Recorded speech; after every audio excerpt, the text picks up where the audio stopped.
À peine 400 km séparent ce décor idyllique de l'enfer de bombes qui dévaste l'est de l'Ukraine depuis le 24 février. Mais vu d'ici, à Yelets, paisible ville de 100 000 habitants au cœur de la Russie éternelle, aucune raison que le quotidien change. Comme le dit la télévision, le pays n'est pas en guerre. L'armée russe mène simplement des opérations spéciales chez le voisin ukrainien. Galina, 64 ans, fait son marché. Elle a toujours vécu ici. Donnez-moi 3 pommes, s'il vous plaît. Quand on lui demande si les sanctions économiques contre la Russie la touchent, ça la ferait presque rire. C'est préoccupant pour les hommes d'affaires, peut-être. Mais nous, les gens simples, on n'est pas inquiets. Regardez tout autour de vous. On a tout ici. Ne vous en faites pas pour nous. Galina est contente de s'exprimer face à notre caméra.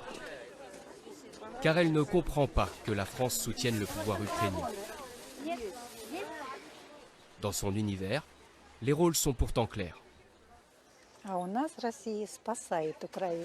Chez nous, on dit que la Russie sauve l'Ukraine. Depuis 8 ans maintenant, ils frappent, ils volent leurs propres concitoyens. Ils s'en prennent aux russophones, qui doivent partir, parce qu'ils ne font plus confiance au pouvoir ukrainien. L'important, c'est que nos soldats soviétiques, nos soldats russes, sauvent les citoyens ukrainiens. Nous, on trouve ça très bien. Une vision pour le moins déconcertante de l'invasion russe. Mais cette babouchka n'a jamais remis en cause la propagande. Hier Lénine, aujourd'hui Poutine, et toujours le même réflexe, respecter ce que dit le chef. Pour moi, Poutine représente tout aujourd'hui. C'est notre Dieu. Et vous comprenez qu'en France, on le décrive comme un dictateur? À mon avis, on cherche juste à l'humilier, à le rabaisser. Mais lui, il reste droit. C'est un homme bien.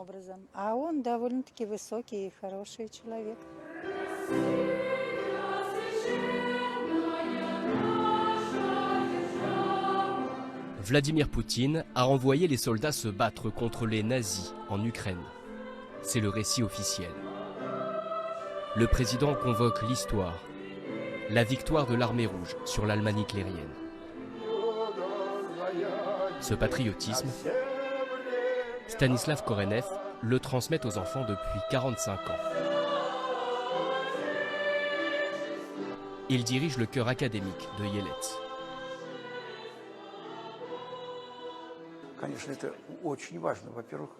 Bien sûr, c'est très important. Dans le fond, un chant russe, c'est l'âme du peuple. Et pour que cette âme soit bonne, il faut l'éduquer, et ça passe par le patriotisme.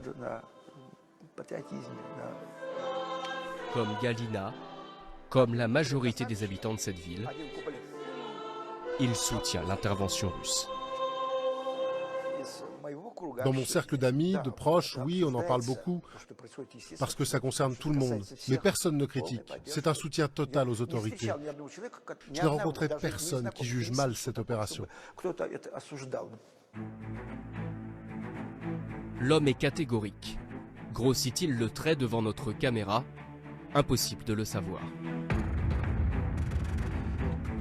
Dans ce régime autoritaire, la notion même d'opinion publique, comme on l'entend en Occident, est difficilement transposable. Selon les rares sondages publiés, autour de 65% des Russes approuveraient l'intervention militaire. Et encore, la question qui leur a été posée ne contient pas le mot guerre. Les moscovites, en tout cas, commencent à voir l'impact des sanctions. Entre ceux qui trouvent désormais porte close devant les enseignes occidentales, comme McDonald's, Ikea, Apple, H&M, et ceux qui craignent que l'économie du pays, déjà fragile, s'effondre, et se sont précipités à la banque dans les premiers jours pour retirer du liquide. Surtout, de nombreux Russes vivent d'autant plus mal cette période qu'ils ont des attaches en Ukraine, ce pays frère.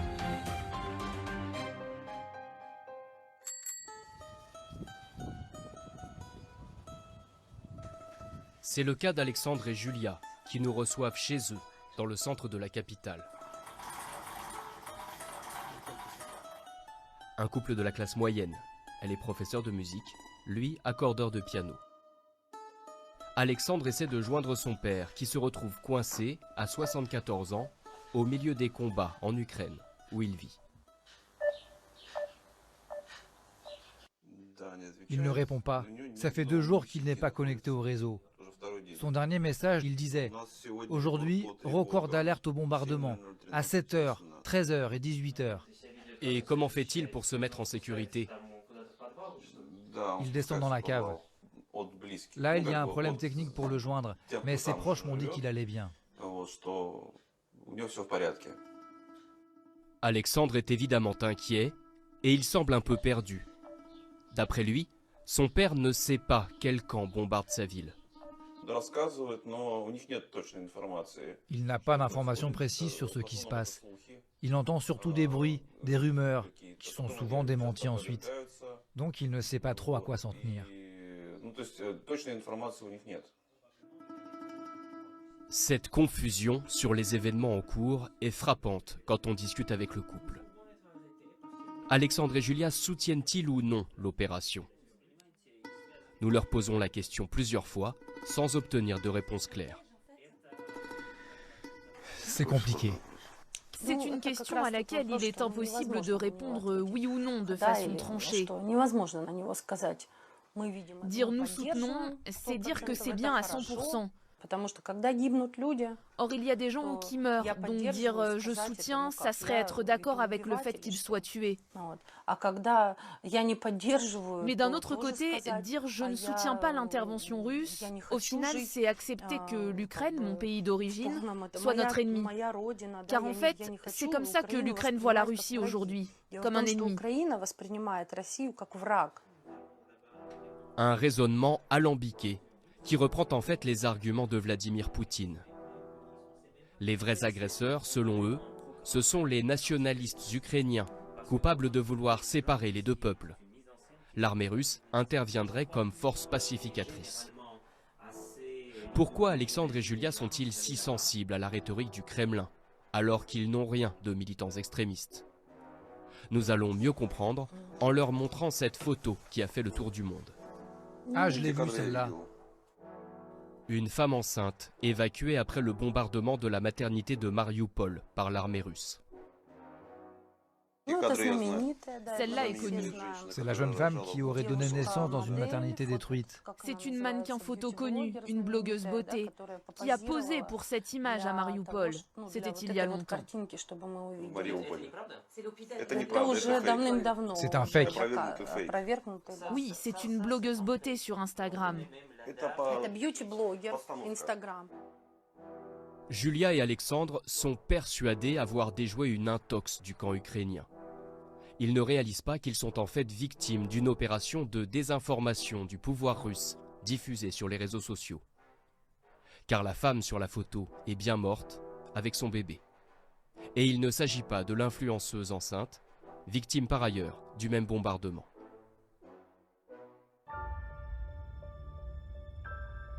Comme des millions de Russes, les informations auxquelles ils ont accès facilement sont à sens unique. Les derniers médias audiovisuels indépendants ont dû fermer. Seuls restent autorisés ceux qui relaient la voix du Kremlin.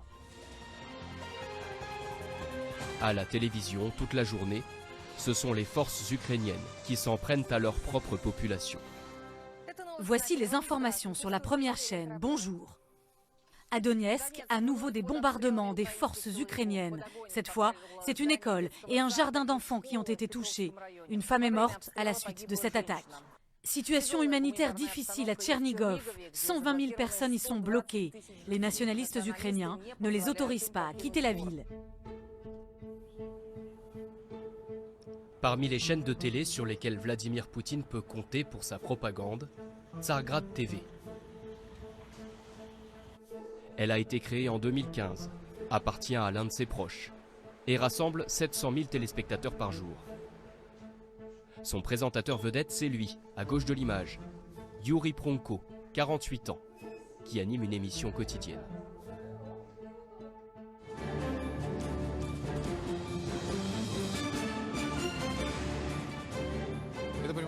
En direct sur la première chaîne russe Tsargrad. Voici l'essentiel des dernières informations. Je suis Yuri Pronko, bonsoir. L'Union européenne prépare une 5e salve de sanctions anti-russes. Il pourrait s'agir de mettre un embargo sur la livraison de pétrole et de gaz. Cet homme ne livre pas simplement les infos, il signe aussi un billet d'humeur, un édito sans embâge. Ce que le ministère russe de la Santé n'a pas fait pour nous, nos enfants et nos petits-enfants, le président Biden l'a accompli en une seule journée. McDonald's, Pepsi-Cola, Coca-Cola, Starbucks ont annoncé que dans le cadre des sanctions anti-russes, ils quittaient notre pays. Alors je dis bravo, monsieur Biden. Enfin, tous ces produits chimiques dont nous n'avons pas besoin vont sortir de Russie. Alors que son père vient d'Ukraine et sa mère de Russie, pas d'état d'âme pour autant. Sa ligne éditoriale est claire. Yuri Pronko reprend mot pour mot les éléments de langage du président Poutine. L'opération spéciale en Ukraine, pour moi, c'est une manière d'imposer la paix et la fin de la guerre civile dans le sud-est de l'Ukraine et sur l'ensemble du territoire ukrainien, et l'élimination du nazisme. Et pour expliquer les difficultés rencontrées par l'armée russe sur le terrain ukrainien, Yuri Pronko a une réponse étonnante, pour ne pas dire obscène, tant elle contraste avec les témoignages de terrain. C'était un secret pour personne que le président Poutine, en sa qualité de chef des armées, a donné des instructions. Traiter le mieux possible les populations civiles et préserver le mieux possible les infrastructures dans cette partie de l'Europe. Mais cela a un prix. C'est le prix que les soldats et les officiers russes payent actuellement de leur vie. Si le président Poutine n'avait pas donné ces instructions, c'est une blitzkrieg que l'Europe aurait vue.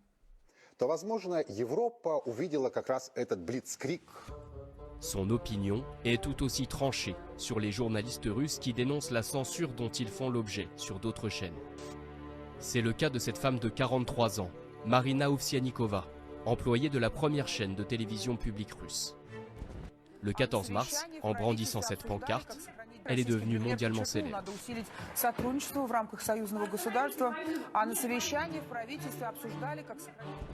On peut y lire, en anglais et en russe, « Non à la guerre, ne croyez pas la propagande. On vous ment ici, les Russes sont contre la guerre. » C'est quelqu'un qui pendant des années a profité du régime, qui a gagné de l'argent grâce à lui. Et en un seul instant, cette personne décide que seulement maintenant, elle doit intervenir sur l'une des principales chaînes du pays et apparaître avec cette pancarte pour protester. Vous croyez vraiment que c'est une démarche sincère? Moi, j'en doute sérieusement. Selon Yuri Pronko, ce coup d'éclat, c'est justement pour se faire remarquer et obtenir l'asile politique en Europe. L'intéressée, elle, dément. Elle affirme vouloir rester en Russie. Mais d'autres, c'est vrai, préfèrent fuir. Quelques dizaines de milliers de Russes, selon les estimations, se sont réfugiés à l'étranger depuis le début de la guerre. Souvent des musiciens, des blogueurs, des artistes, comme cette danseuse étoile du Bolchoï. Ils ne voient plus d'avenir dans leur pays. Car tout au long du mois de mars, la répression s'est encore accrue. Publier des informations considérées comme mensongères par le pouvoir russe est désormais passible de 15 ans de prison. Face à cette chape de plomb, certains continuent malgré tout de protester.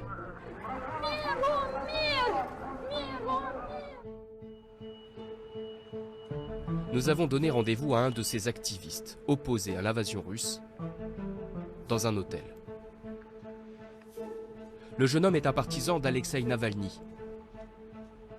Cet opposant à Vladimir Poutine, victime d'une tentative d'empoisonnement, est aujourd'hui emprisonné.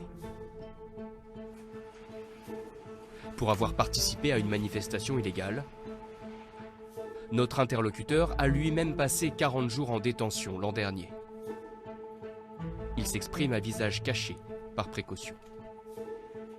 Et il prononce le mot tabou, interdit dans les médias, la guerre. Ce dont j'ai peur, c'est de la guerre elle-même, pas du mot guerre. Et cette guerre, elle doit s'arrêter immédiatement. Vous pensez que c'est une guerre ? Bien sûr que c'est une guerre. Plein de gens meurent chaque jour. Si ce n'est pas une guerre, qu'est-ce que c'est? Pour montrer à quel point l'étau se resserre sur la liberté d'expression, il pianote sur son téléphone. Alors, essayons d'ouvrir Instagram. Voilà ce que ça donne. Vous voyez bien que ma connexion Internet fonctionne. Je cherche Facebook, j'essaye de l'ouvrir. Oh, un message d'erreur. Erreur de protocole. Impossible de charger la page. Ces deux réseaux sociaux sont bloqués depuis peu en Russie, officiellement pour cause d'activités extrémistes. C'est juste une énorme entreprise connue partout dans le monde. Une organisation extrémiste? N'importe quoi. Cet activiste se rabat sur Telegram et WhatsApp. Il sait aussi comment contourner les blocages et protéger son identité sur Internet. Mais ça ne l'empêche pas d'être menacé. Il y a quelques jours, la porte de l'appartement familial a été taguée, alors qu'il était au travail. Ma mère m'a appelé et elle m'a dit « Tu as vu ce qu'ils ont fait à la porte ?» Puis elle m'a envoyé la photo. Elle m'a dit que ça sentait encore la peinture fraîche. Il y avait 3 signes Z. Et ils ont écrit « Ne trahis pas ta patrie ». En ce moment, j'essaie de ne pas rester trop longtemps à la maison. J'essaie de ne pas être là la nuit. Pas à cause des gens qui ont peint ça sur ma porte, mais à cause de la police. J'ai peur d'être arrêté pour 1 mois ou même plus, parce que j'ai participé à une manifestation contre la guerre. Oui, la police peut venir, et je pense qu'ils vont finir par le faire. Il accueille cette hypothèse comme une fatalité. Le prix à payer pour obtenir, il l'espère, l'arrêt des combats et à terme des élections qui permettraient d'écarter Vladimir Poutine. Mais face à lui, des activistes d'un autre genre, aux méthodes bien moins pacifiques, ceux qui ont justement repeint sa porte. Exceptionnellement, l'un de ces miliciens pro-Kremlin a accepté de sortir de l'ombre. Il a d'ailleurs filmé l'intégralité de notre rencontre, très méfiant. Il se fait appeler Gosha Tarasevich et il a fondé un groupuscule qui traque les opposants. On le voit sur cette vidéo, en 2014, arracher un drapeau ukrainien à des manifestants anti-guerre.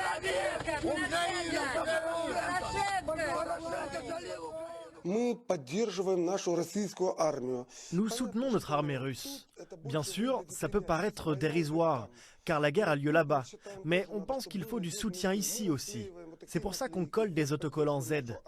Et plus important encore, on essaie de contrer les actions de certains groupes d'opposition, on va les appeler comme ça, qui soi-disant interviennent pour la paix.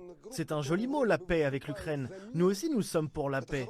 Mais dans leur esprit à eux, ils ne sont pas pour la paix en Ukraine. Ils soutiennent l'Ukraine. Donc, on essaie d'écarter ces groupes de provocateurs.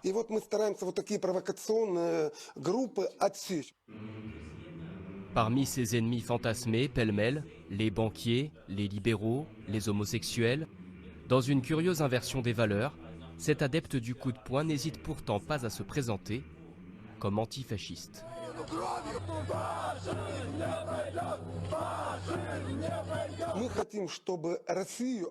Nous voulons qu'on laisse la Russie tranquille, que la Russie continue de respecter ses traditions et ses valeurs. Ils ont essayé d'implanter ici des idées étrangères au peuple russe, les LGBT par exemple. Peut-être qu'à l'Ouest c'est bien, mais en Russie non. La majorité des Russes soutiennent notre armée, pas seulement pour la forme, mais parce que cette armée va libérer l'Ukraine du fascisme. Pour lutter contre la subversion, il approuve la répression policière. Répression qui parfois vire au grotesque. Cette vidéo incongrue est devenue virale. Sur une petite feuille, cette femme a écrit 2 mots en russe pour remplacer « non à la guerre », slogan interdit. Vous pensez que je risque d'être arrêté pour ça? C'est ce qui est en train de vous arriver.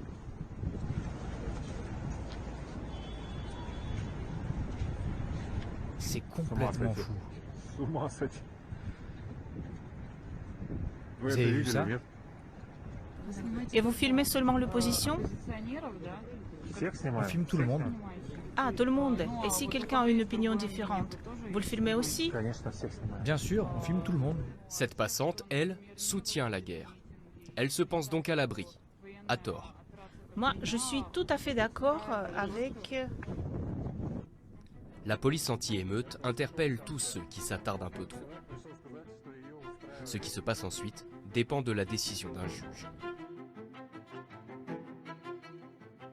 Alexei Gorinov en sait quelque chose. Quand il nous reçoit chez lui, il sort de 15 jours de détention. Serre-leur donc un peu de jus de fruits. Il a été arrêté le jour de l'invasion russe, le 24 février. Ce jour-là, il participait à cette manifestation aux abords de la place Rouge. Il sortait de sa journée de travail. Il a fini avec des dizaines d'autres. En cellule.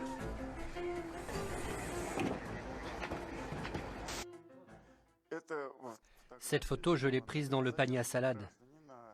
Il y a plus de 20 personnes dans ce bus. Ce sont des gens interpellés en même temps que moi et on s'est retrouvés au commissariat.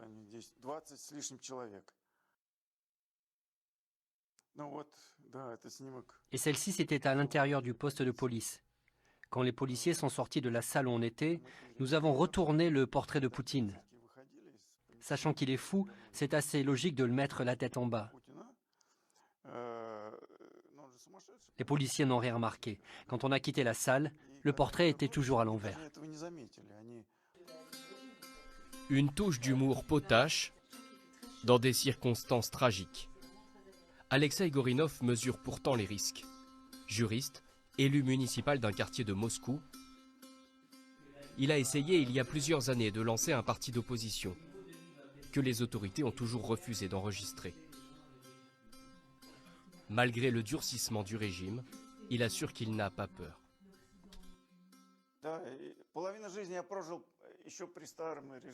J'ai 60 ans et j'ai vécu la moitié de ma vie sous le régime communiste. Donc de quoi voulez-vous que j'aie peur? Là, on voit bien que c'est ma patrie, mon pays, l'agresseur. Et ça me fait mal. C'est humiliant. Je profite que vous soyez là pour dire aux citoyens français et aux Européens que tout ce qui se passe en ce moment, cette guerre, ça ne représente pas toute la Russie. Tous les Russes ne soutiennent pas la guerre.